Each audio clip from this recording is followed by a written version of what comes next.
എടപ്പാൾ വട്ടംകുളം കുറ്റിപ്പാലയിൽ ബൈക്കും സ്കൂട്ടറും കൂട്ടിയിടിച്ച് 2 പേർ മരിച്ചു. ചൊവ്വാഴ്ച അർദ്ധരാത്രി 1 മണിയോടെയായിരുന്നു അപകടം. വട്ടംകുളം തൈക്കാട് സ്വദേശി സുന്ദരൻ, കൊള്ളന്നൂർ സ്വദേശി അലി എന്നിവരാണ് മരിച്ചത്.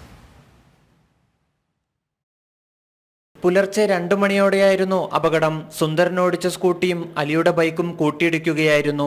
പരിക്കുപറ്റിയ ഇരുവരെയും നാട്ടുകാർ ചേർന്ന് എടപ്പാളിലെ സ്വകാര്യ ആശുപത്രിയിൽ എത്തിച്ചെങ്കിലും സുന്ദരൻ മരണത്തിന് കീഴടങ്ങി. അലിയെ കോട്ടക്കലിലെ സ്വകാര്യ ആശുപത്രിയിലേക്ക് തുടർ ചികിത്സയ്ക്കായി കൊണ്ടുപോയെങ്കിലും പുലർച്ചെ 4 മണിയോടെ മരണപ്പെടുകയായിരുന്നു. അതേസമയം കുറ്റിപ്പാല സെന്ററിൽ വാഹനാപകടം പതിവ് സംഭവമാണെന്ന് നാട്ടുകാർ പറയുന്നു. നമുക്കിവിടെ ആവശ്യം സ്ട്രീറ്റ് ലൈറ്റ് ഇല്ല. വരുന്ന കപ്പൽപ്പുറം റോഡിൽ വരുന്ന റോഡിന് ഒരു പമ്പ് നിർബന്ധം. മേലെ കുറ്റിപ്പാലിന് വരുന്ന താഴോട്ട് വരുമ്പോൾ 4 മണി ജംഗ്ഷനിലോട്ട് ചാടുമ്പോൾ ഒരു പമ്പ് നിർബന്ധം. ഇവിടെ ഏകദേശം ഡെയിലി വരുന്ന ആക്സിഡന്റാണ് നടക്കുന്നത്. ഇനിയൊരു അപകടം കൂടി സ്ഥലത്തുണ്ടാകാതിരിക്കാൻ വേണ്ട നടപടികൾ സ്വീകരിക്കണമെന്നതാണ് നാട്ടുകാരുടെ ആവശ്യം. മൃതദേഹങ്ങൾ നിയമ നടപടികൾക്ക് ശേഷം ബന്ധുക്കൾക്ക് വിട്ടു നൽകി. ജനം, മലപ്പുറം.